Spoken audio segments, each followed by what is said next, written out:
Okay, thank you. Welcome to the press conference with the Honorable Marci Ien, Minister for Women and Gender Equality and Youth, the Honorable Marco Mendicino, Minister of Public Safety, the Honorable Sean Fraser, Minister of Immigration, Refugee and Citizenship, and the Honorable David Lametti, Minister of Justice and Attorney General of Canada. Go ahead, Marci. Bonjour. Hello, everyone, and thank you so much for joining us. I'm Marci Ien, Minister for Women and Gender Equality and Youth, and I'm joining you from Berlin, Germany, where I am attending the G7 Gender Equality Ministers meeting. Over these last couple of weeks, the world has witnessed the Iranian regime killing, injuring, and attacking its own citizens for simply standing up for their own human rights. After the killing of Mahsa Amini, Iranian women, both young and old, and allied men and boys from cities across the country have taken to the streets to say enough is enough. These brave women are not only fighting for their rights and freedoms, they are fighting for a better future for their daughters, their sisters, their aunts, their mothers, making sure that the next generation does not have to suffer through these same injustices. We've all heard and seen how these protests are unlike any others. We're seeing schoolgirls risk everything. We're seeing older people that can't necessarily march, but still want to support. And they're supporting protesters by giving them meals, by giving them water. What we're seeing is an intergenerational movement for hope. Last week, Canada introduced sanctions against the so-called morality police and its leadership. And today, Minister Joly announced further sanctions against the 20 individuals and entities that have been complicit in the Iranian regime's human rights violations and the disinformation campaigns that seek to justify them. She's also working to rally the international community in support of Iranian women and their fight. In the coming weeks, Minister Joly will bring together a group of women foreign ministers from across the globe to discuss the ways to do just that. And I'm proud to be here at the G7 Gender Equality Ministers meeting in Berlin to, of course, discuss gender equality. And I will be raising vigorously the issue of Iran's human rights violations at every opportunity that I can, emphasizing that we must all push back against this oppression. We will continue standing in solidarity with the women of Iran and the Canadian Iranian community, and with the millions of people around the world who are demanding change, and there are millions of them.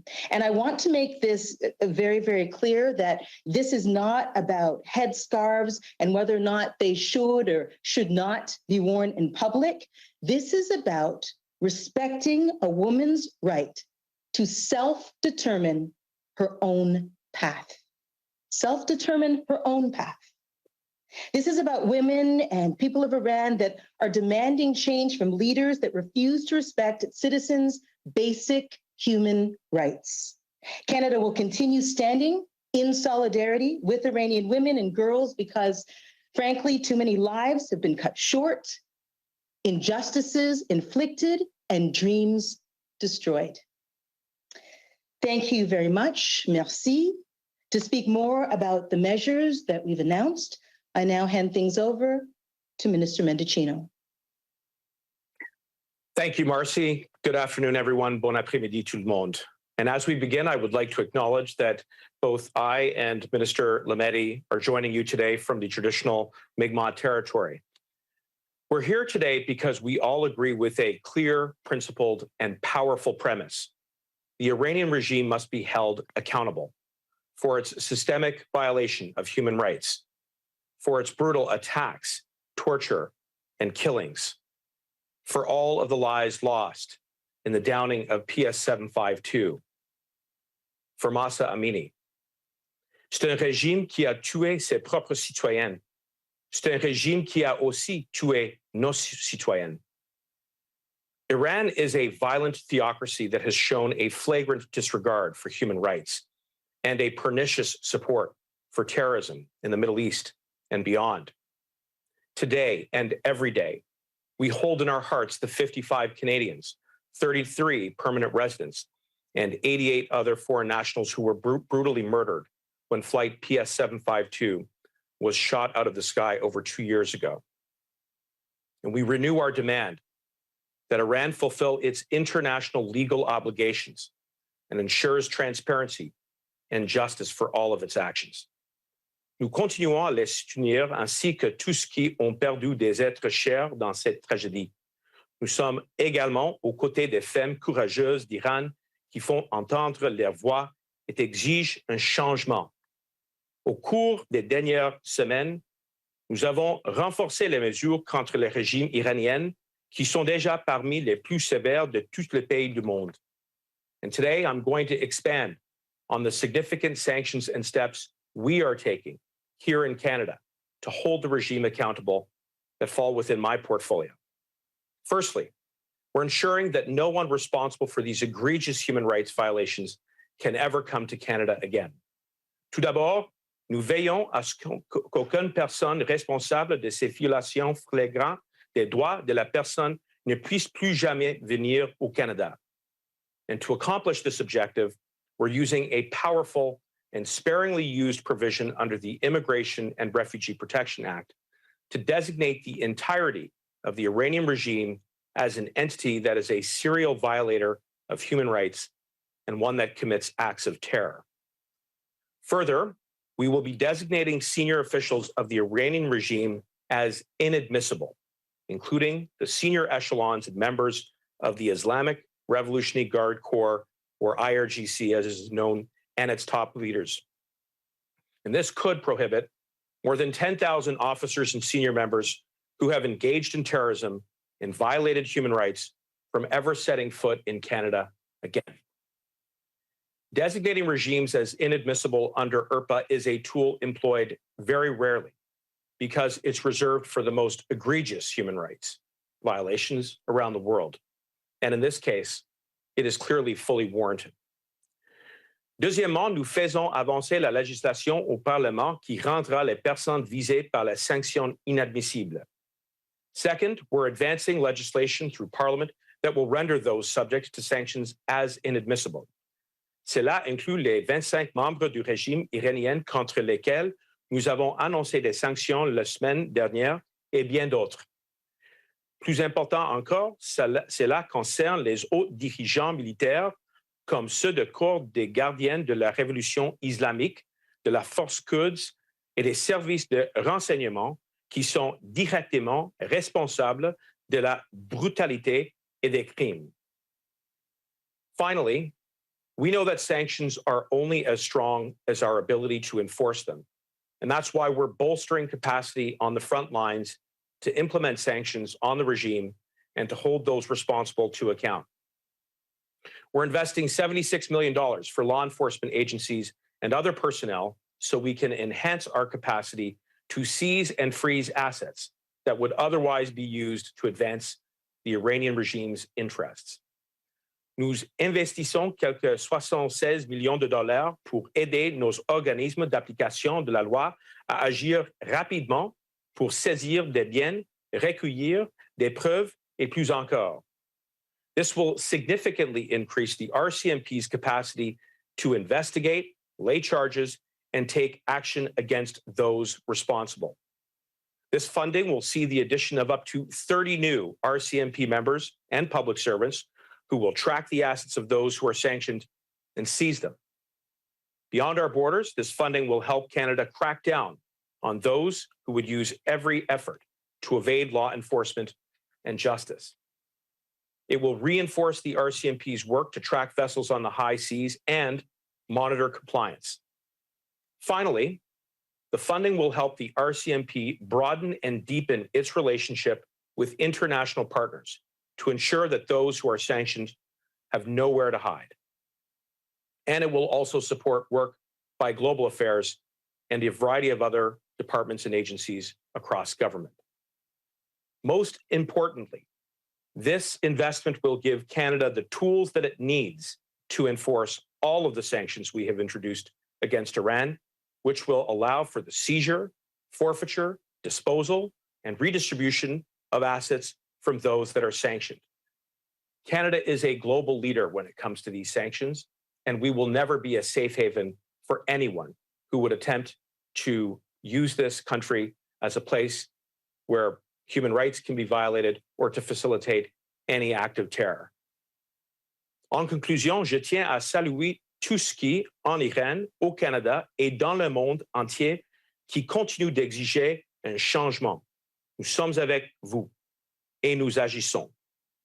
Canada is using all of our tools at our disposal to hold the regime accountable. And to the women who are protesting in Iran, to those who are protesting here in Canada and around the world, we see you, we hear you, we understand why you are outraged, and we will do everything in our power to hold those responsible and to defend human rights here and around the world. Thank you, merci, and now I will turn it over to Minister Fraser.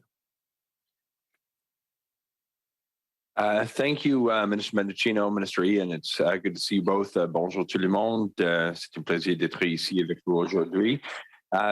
What we're seeing in the face of such unwarranted violence and oppression is some of the most extraordinary examples of courage with women and young people demanding a better future for themselves. And to those who are protesting at risk to their own life and limb, please know that Canada stands alongside you.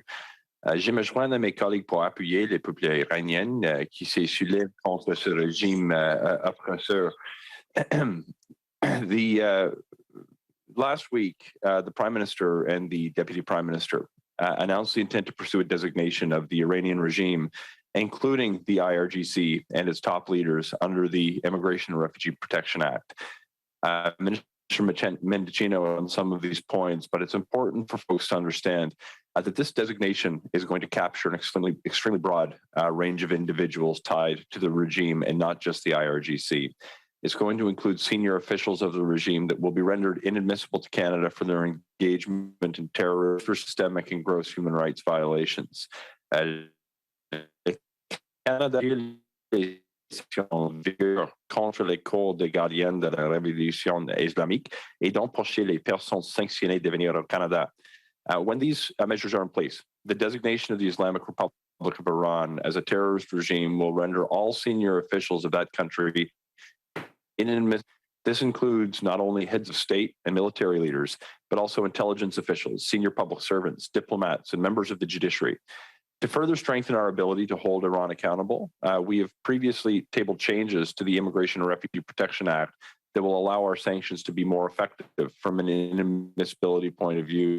These amendments are going to expand the scope for inadmissibility to Canada based on sanctions imposed by country, entity, or person. This is going to help empower Canada to respond to systemic human rights violations, breaches of international peace and security. It's important also to understand that we continue to take action to welcome vulnerable Iranian applicants to Canada through our programs and special measures, including our public policy for human rights defenders and the and families of Flight PS-752. I've had the opportunity, both myself with some of the families on a number of occasions, and we continue to advance measures that are going to support them to make sure that they have the support they need after the tragedy. Le Canada continue de se battre pour obtenir justice pour les victimes devant le PIS 752, 78 personnes ayant de liens avec le Canada, y compris des citoyens, des résidents étudiants tués par le corps des gardiens de la révolution islamique. Nous continuons aussi de nous battre pour découvrir la vérité et nous demanderons des comptes aux responsables. We've put in place a number of special immigration measures for the victims and their families, including issuing temporary residence visas to family members so they can help after the tragedy, extending temporary residence status for those who were unable to leave Canada, particularly over the course of the pandemic, and creating a new permanent residency pathway for certain families of victims who were both inside and outside of Canada. Applications for 174 individuals have been received under the In Canada public policy so far. And as of September 29th of this year, 137 have been approved, and 100 are now already permanent residents, with more certainly to come. In recognition of the work that human rights defenders do and to protect human rights around the world, we introduced one of the very first examples of the world of a new dedicated refugee stream for human rights defenders. Canada settles a couple hundred of people each year, including family members who are fleeing persecution in their country of origin annually. This is important to protect people who are vulnerable because of their defense of the basic human rights that we too often take for granted here in Canada.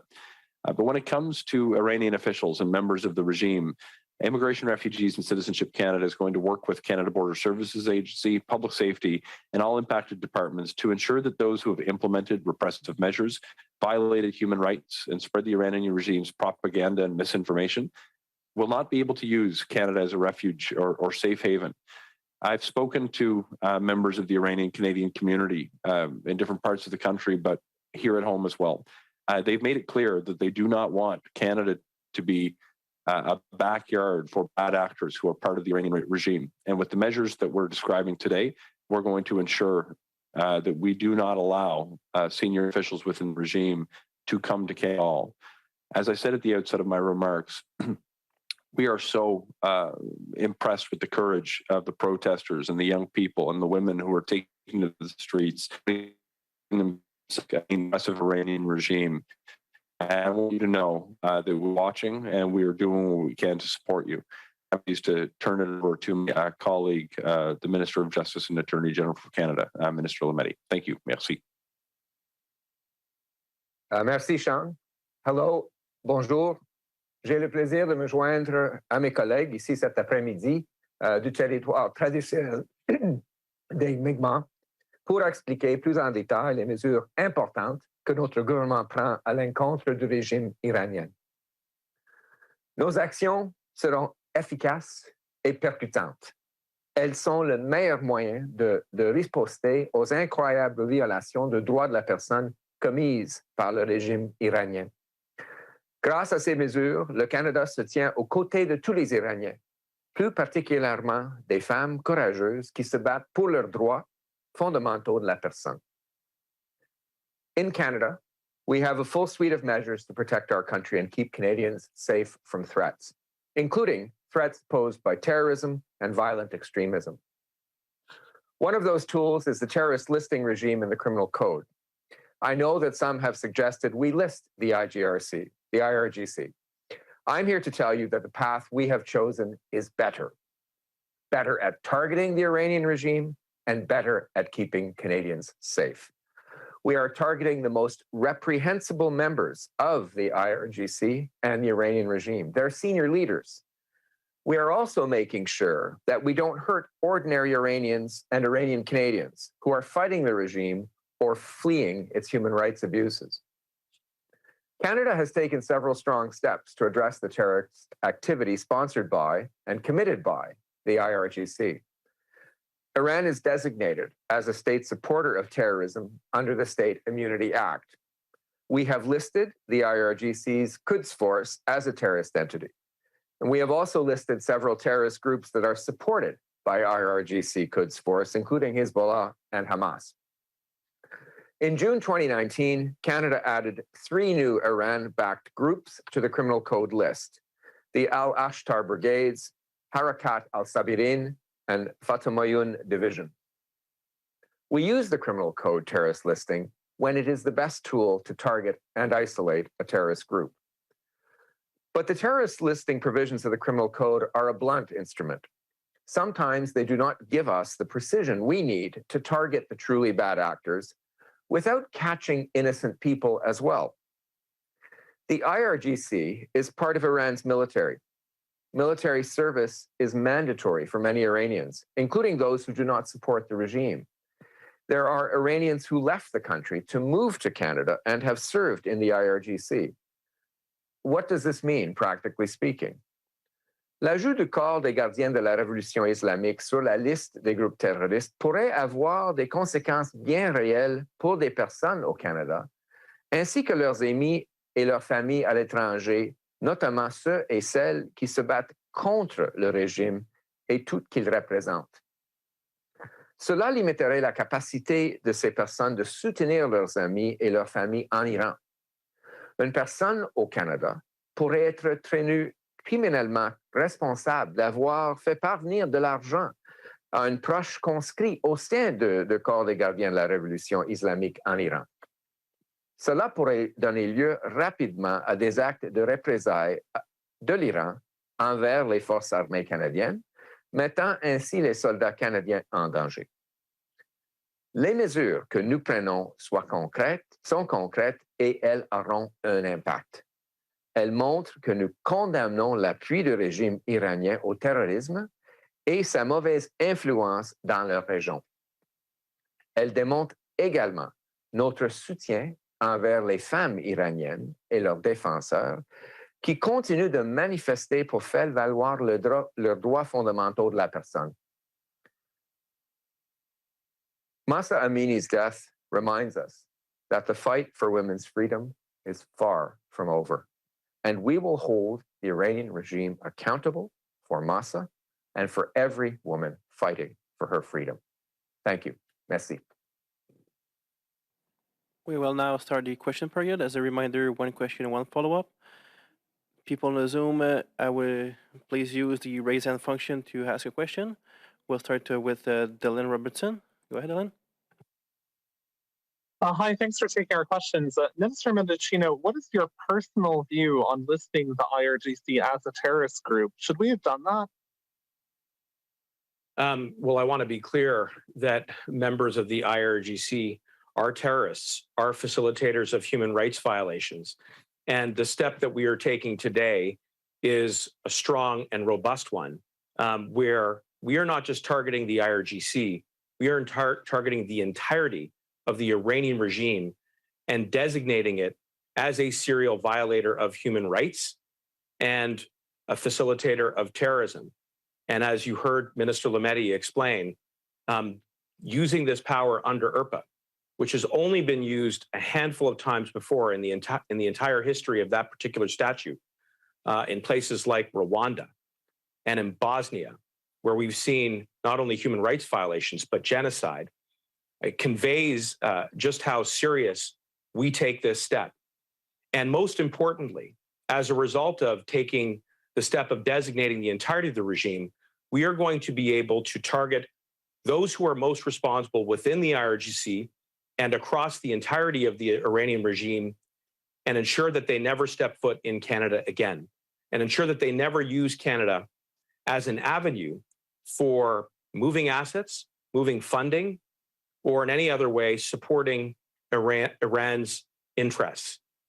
So I am confident, and our government is confident, that this is the best, most effective option and sanction that we can take right now to ensure that we hold those responsible for all of the transgressions that we have seen. And we are also adding the resources, importantly, as you heard me say earlier today, to ensure that the teeth are necessary to make these sanctions real. Thank you. And I just wanted to ask about the enforcement of some of the stuff against people affiliated with the Revolutionary Guard. We have dozens of people inside Canada. Newsrooms get emails all the time about people. Is there going to be any kind of a hotline for people to report people affiliated with the regime? And also, is there any sort of an appeal for those who feel that they've been caught in a dragnet? Well, setting up a hotline and operationalizing and materializing the federal funding, which has been allocated, is precisely the work that we are engaged in right now around the clock. And by adding up to 30 new RCMP members and civil servants, we're going to be sure that the resources are necessary to effect and implement these sanctions. We owe it to all of the families of the victims and the survivors of the oppression, the architects of the egregious violations that we've seen, and this is personal. You know, we've been engaging directly with the community. I understand exactly why it is that we need to be motivated to take the actions that are necessary, the ones that we are advancing today. There is no way to convey sufficiently to Canadians the anguish and the loss and the trauma that the community is feeling right now. And one only has to look at the images that we're seeing transmitted from Iran, the courage, the bravery that we are seeing from women of every age, across every spectrum, marching for their rights, This is what we mean when we say we see you, we hear you, and we owe it to them to be sure that we're not just using words, that we're not just putting out fanciful rhetoric. This is concrete. This is tangible. And we're putting the money and the resources in place to make sure that these sanctions can be implemented so that we can hold those responsible and at the same time defend human rights here and around the world. Thank you. Next question, Ashley Berg, CBC. Hi there. I'm hoping to find out, when it comes to designating the entirety of the Iranian regime under the Immigration and Refugee and Protection Act, what years of the regime will this be for? And specifically, what evidence and examples is the government using for this designation?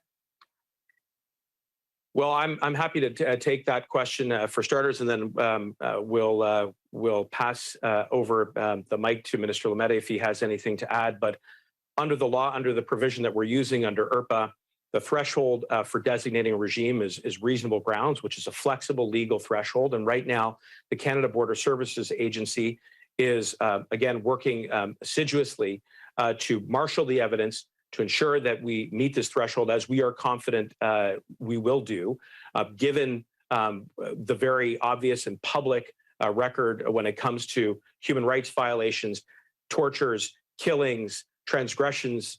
We are confident about that.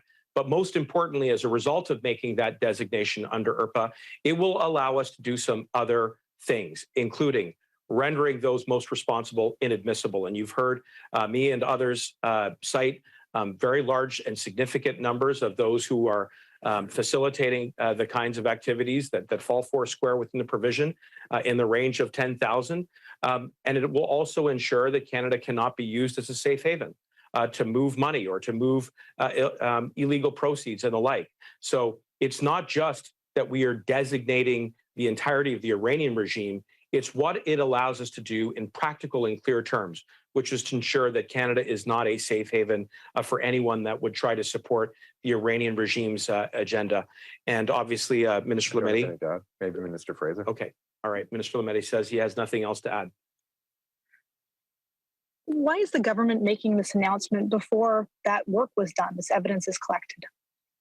Well, first, I want to be clear that we have been taking decisive action all along. Canada is a global leader when it comes to leading the sanctions campaign against the Iranian regime. We do it domestically. We do it internationally. You heard Minister Ien say that Minister Joly is going to be convening her like-minded ministers in Canada. That's leadership. You heard Minister Ien say that she is in Berlin right now at a G7 conference where she will be advancing women's rights, and I'm sure she will have more to say about that. So we've been acting consistently and decisively all along.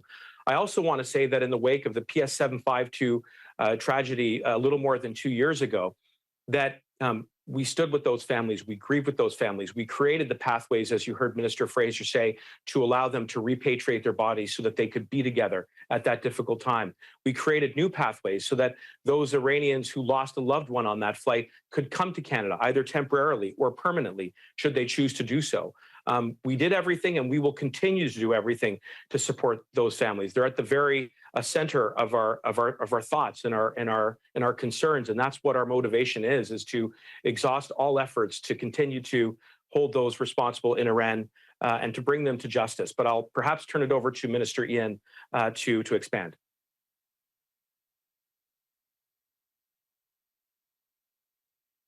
Thanks so much, Minister Mendicino. So here at the G7 in Berlin, meetings will start in a couple hours from now. And when I mentioned that I would be raising this vigorously, I will. This is about human rights. Iranian women, young and old, are marching. They are risking everything. We've seen images of them ripping off headscarves in the face of the so-called morality police, basically saying it is freedom or it is nothing at all. This is about allyship as well. This is about men and boys marching as well. This is about Canadian Iranians at home who have taken to the streets of our towns, of our cities, demanding the same.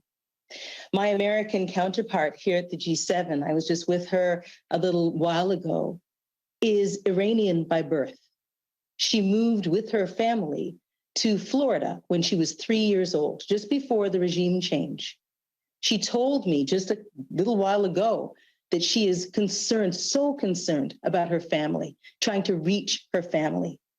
And before I came here to be with you and to be with my colleagues, she said, thank you. Thank you. Thank you for the sanctions. Thank you for speaking up. And that is being echoed around the world. That is being echoed by other G7 counterparts here. We will be seized with conversations. I will be, as I said, raising this issue. We will have more to say in the coming hours. Thank you. Next question will be Valérie Gamache from Radio-Canada.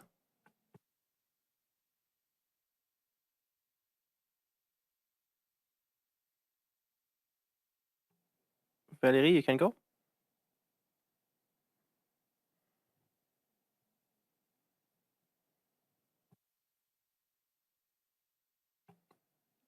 Valerie, are you there? We'll go to Stephen Chase. Next question. Go ahead. Hi, good afternoon. I have a question about the money. Can you just give us more detail on the $76 million? Is it going to a particular unit at the RCMP? And is this a one-time $76 million, or is it per year? Or please break it down, how much money and exactly where it's going. I appreciate the question. And as you pointed out, we've allocated $76 million to ensure that their resources are in place to implement the sanctions with effectiveness. What I can offer you in the way of details today is that this funding will go towards hiring up to 30 new police officers and civil servants. In terms of the unit, what it will be called, how it will be operationalized, those are details that are in the offing, Stephen. But I can tell you that the RCMP and all, colleagues across government are working around the clock to make sure that those boots are on the ground, so that we can roll out these sanctions so that they are meaningful. And by that, I mean we can ensure that nobody can come to Canada who would be rendered inadmissible under the provisions that we are using under IRPA, and so that we can do the important forensic work around analyzing how it is that illegal funds or proceeds of crime may be used to, again, facilitate terrorism, to facilitate the transgressions of human rights. And this is complex work. It's work that requires specialty and expertise. And I'm confident the RCMP will stand up the appropriate unit with the appropriate people who possess the appropriate skill set to make sure that those federal funds are actually translating into an effective enforcement regime. And my follow-up question is, can you give us a commitment that there will be public reporting on how this unit is functioning and its success? Because the RCMP is frankly, pretty much a black box when it comes to that kind of public accountability for initiatives. Yes. So you're saying that we'll be able to find out and track how successful they are at enforcing sanctions, gathering assets, how much assets they've gathered, and so on. I'm saying we'll be transparent about that, yes. Okay, thank you. Thank you. We'll try again with Valérie Gamache from Radio-Canada. Valérie, are you there?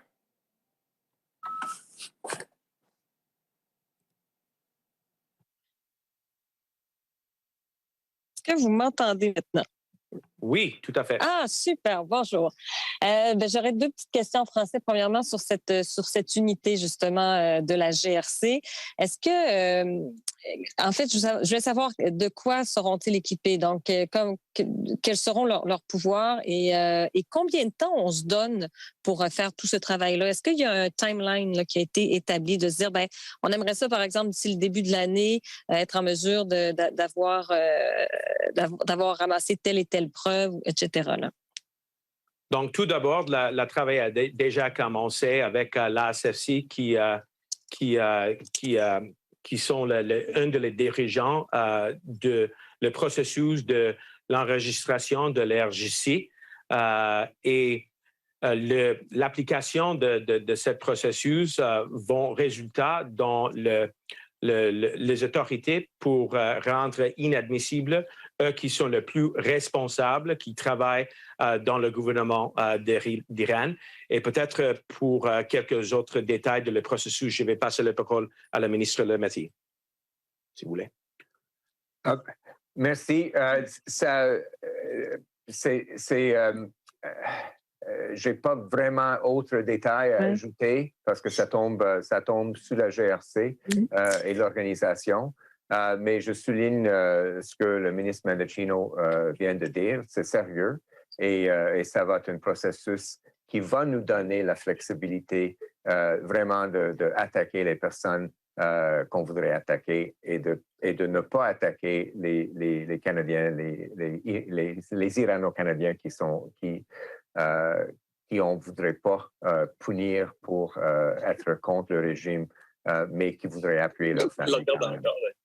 Mais Monsieur Lametti, là-dessus, j'aimerais vous entendre à nouveau dans le sens où j'aimerais que vous expliquiez en français un peu l'explication que vous avez donnée en anglais sur pourquoi vous préférez cette approche-là plutôt que de mettre directement les membres de cette organisation-là sur la liste des organisations terroristes. Mais ce qu'on a écarté pour l'instant, c'est l'emploi du code criminel. Le code criminel est un outil lourd, est un outil qui n'est pas très flexible, pas très agile. Et donc, en déclarant un organisme comme organisme terroriste, on pourrait englober les personnes qui sont contre le régime, mais qui ont été conscrits dans l'armée, même au passé, ou des Irano-Canadiens qui ont quitté le régime, qui sont contre le régime, mais qui voudraient appuyer leurs membres de leur famille en Iran, qui ont été conscrits eux aussi. Ils n'avaient pas de choix. Et donc on ne veut pas punir les personnes qui sont innocentes, effectivement, qui sont contre le régime. Et le code criminel ne nous donne pas cette marge de manœuvre. Et donc, on a employé d'autres outils qui sont très puissants, mais qui sont beaucoup plus ciblés vers le leadership du régime et qui vont fonctionner très, très bien. Nous avons l'appui, certains experts se sont prononcés, comme Thomas Junot. Ils ont dit qu'on avait choisi les meilleurs moyens de procéder. Le code criminel ne l'est pas. Perfect, thank you. Next question will be Marsha Mortazavi from Iran International TV.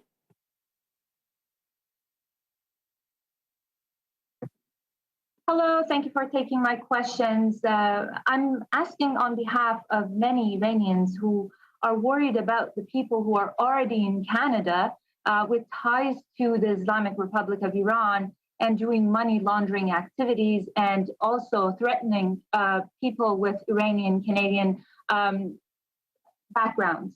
So I was wondering if these sanctions will also include the children or immediate families of those individuals who are already placed in the sanction list.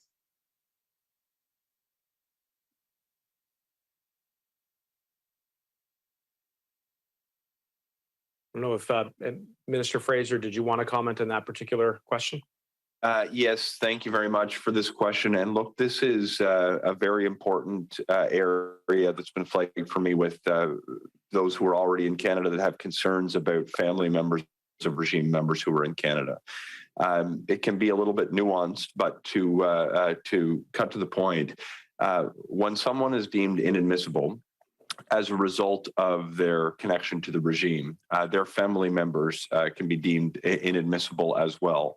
There are some narrow exceptions to that rule where a family member is traveling on their own who is not complicit with the actions of the regime and is not traveling separately or together with their family member.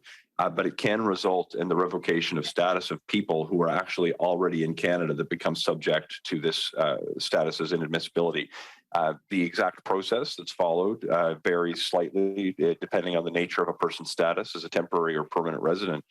But there is the potential for a person who already has status in Canada to have that status revoked, which would require potentially their removal from Canada.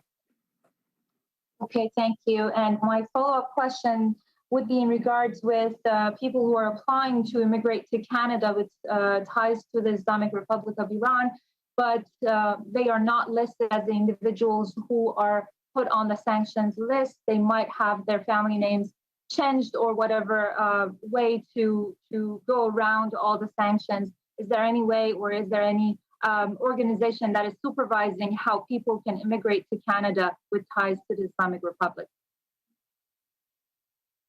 Perhaps I'll take a first crack at this, but if Minister Mendicino wants to highlight additional elements that CBSA or public safety may have in addition, I think that would be useful. What's important about today's measures is it's not requiring necessarily a list of specific individuals, though there will also be a list of specific individuals through other sanctions that have been put forward. But people who meet the definition of being caught by virtue of their connection to the regime will actually become inadmissible to Canada, whether their specific name is on a list or not. Generally, we work with partners internationally to ensure that the process of screening people for security and admissibility to Canada is robust. We work with a number of international partners, and we use biometrics data that we collect for countries that have a visa requirement that would allow us to scan against a variety of international databases to ensure that the people who we are aware of are in fact not able to come to Canada if they are inadmissible by virtue of this designation of the regime of Iran as a gross perpetrator of human rights violation and terrorism. The execution on the admissibility findings that we do as part of the immigration process can fall to Canada Border Services Agency and Public Safety. For some more detail, perhaps, on the process that would be done internally, I'd be happy to turn to Minister Mendicino. I think you covered it just fine. Thank you, Sean.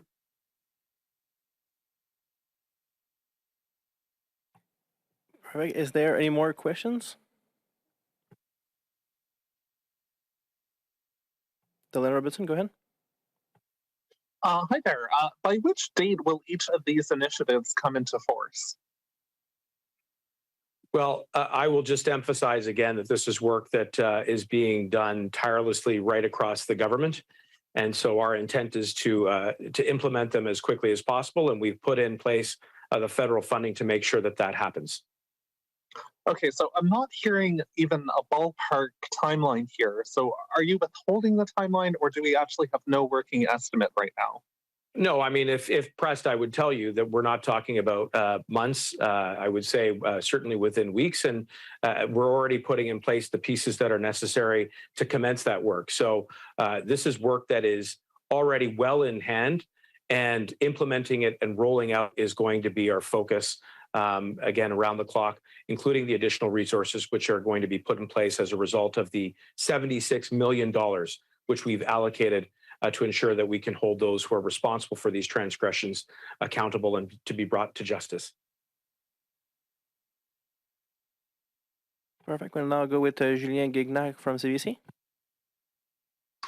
Good afternoon. Yeah, thanks for taking my question. This is for David Lametti, please. I'm working on a story that's, while different than the subject of today's conference, it affects women and girls in the Yukon, actually. A violent sex offender was almost released on bail in Old Crow on Friday. But the Vuntut-Gwitchin First Nation has barred Christopher Schaefer from entering its lands. And Schaefer, he's now on bail in Whitehorse after that order was reversed. However, the First Nation has called for a public inquiry into the order to send Schaefer to Old Crow. David, are you aware of this issue, and will you launch an inquiry into the order to send Schaefer to Old Crow? Yes, I'm aware of the issue. It is an ongoing process, legal process. So I'm obviously not going to comment. I will say that it falls within the discretion of the Public Prosecution Service of Canada, being in the Yukon, to decide whether or not to appeal that ruling. But until that time, until that decision is made, until that time happens, I'm not going to comment publicly on the case. I can't. It's an ongoing matter. Yeah, the reason why I ask is that the letter was in part addressed to you. So the call for a public inquiry, by virtue of that, pertains to you as well. So you are choosing to decline comment. Yes, it's an ongoing process. The PPSC is seized of the decision. And they'll have to make a decision. I can't comment on the process. Thank you. Thank you. One last question from Ashley Berg, CBC. Go ahead. Not everyone you sanctioned today is directly implicated in what we're seeing unfold in Iran right now. Like the prosecutor who ordered the torture of an Iranian Canadian journalist 19 years ago. Is that person and others who are being sanctioned because you assume or think that they have assets here in Canada? Well, first, I want to be clear that the provisions that we're using under IRPA allow us to target those who are most responsible. And far from concluding this work, we have just begun. And as a result, we're going to be able to both name individuals, as you have seen us do under the Special Economic Measures Act, which resides within my colleague, Minister Jolie's authorities, as well as designate, not necessarily by individual name, but rather by category of position and by extension, culpability for the transgressions of human rights violations and other terrorist acts, so that we can be appropriately targeted and ambitious in rendering them inadmissible. And that's how we intend to make sure that Canada cannot be used as a stomping ground for the Iranian regime's interests. And have you done any sort of assessment of how many IRGC former members or relatives are here in Canada and what kind of assets they hold to get a scope of, how many people you might be kicking out of the country or the assets that are here? What can you tell us? Well, actually, that is precisely the work that is underway right now. And, far from me commenting or any other elected official, those are questions which would be best directed to our police, to our analysts who have the appropriate mandate, remit, and expertise. And certainly, in addition to the powers that we're using under IRPA on inadmissibility, on seizing and freezing assets which could be used to facilitate terrorism or the transgression of human rights, there are also the conventional powers under the criminal code. You've heard David talk a little bit about the listing regime under Section 83 of that particular statute, but there are other charges which can be laid. And certainly if the police are able to marshal a case that is based in admissible evidence, our expectation, as you would imagine, is that those individuals would be brought to justice, whether they are here or abroad. And that's precisely why I want to communicate that we are taking a very serious step today and are going to put in place the resources that are necessary, which can both lead to the enforcement of sanctions as we've rolled them out, but in addition to that, give law enforcement the additional capacity necessary to investigate under the criminal code and other statutes which may be in play. Perfect. I believe we have a couple more minutes and one last question from Bill Fortier, CTV.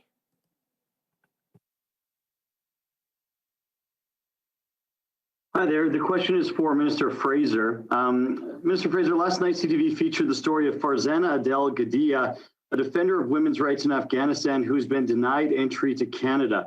Your government continuously says it supports Afghan women and advocates, but we keep seeing examples like this. How do you reconcile that? So there's a couple different aspects that I think it's important to understand. One, we've created a program that's designed to foster the provision of safe haven and refugee status to women leaders specifically. But we've asked that we are able to launch this initiative in an organized way so we can do the most possible good. We work with referral partners to have people flagged for our program, to have them be validated as someone who is vulnerable, who qualifies for the programs. The individual could potentially qualify under either the government-assisted refugee program or potentially through private sponsorship. And I would encourage groups who are working with this individual to do so. There's some nuances, obviously, with individual case files that we're not permitted to get into for privacy reasons. But should someone qualify on the basis of their status as a woman leader, on the basis of their status as a human rights defender or vulnerability at the hands of the Taliban, I would encourage them to work with the groups to use the process that we've established that will allow us to welcome at least 40,000 Afghan refugees. This is a meaningful initiative, and we're not going to waver on our commitment. And we'd encourage anyone to follow the process that we've established so we can do the most possible good. And just as a follow-up, it appears her application was assessed in the wrong category. So, and critics are pointing to a backlog of 2 million applications. So you have a backlog, people getting assessed in the category they didn't even apply under. How are you going to fix this system so that it actually is working properly? So we've advanced a number of measures to reduce the backlog significantly, and it's starting to have a positive impact now, whether that's hiring more than 1,250 new staff, whether it's relaxing certain policy measures to reduce capacity on the system, or whether that's leveraging technology. We are seeing a massive increase in the productive capacity of IRCs are tracking in the right direction. But the issue at hand on the question that you've raised is not a processing capacity issue. You flagged that there was some nuances around which pathway a person was considered for. It's really important that people who are seeking permanent refugee status to come to Canada use the permanent refugee programs that we have established. We have developed them to help women leaders, to help people who are at risk because of their promotion of human rights for others, to be eligible for these programs. We have created opportunities through private sponsorship and through the government-assisted refugee programs. I would urge anyone who's advocating for individuals they believe to qualify to use the programs that we have established for this very specific purpose. It is exactly why we've put them in place. It's going to us to do the most possible good. Thank you. This is all the time we have today. Thank you, ministers. Let's conclude the press conference. Thank you, everyone. Thank you.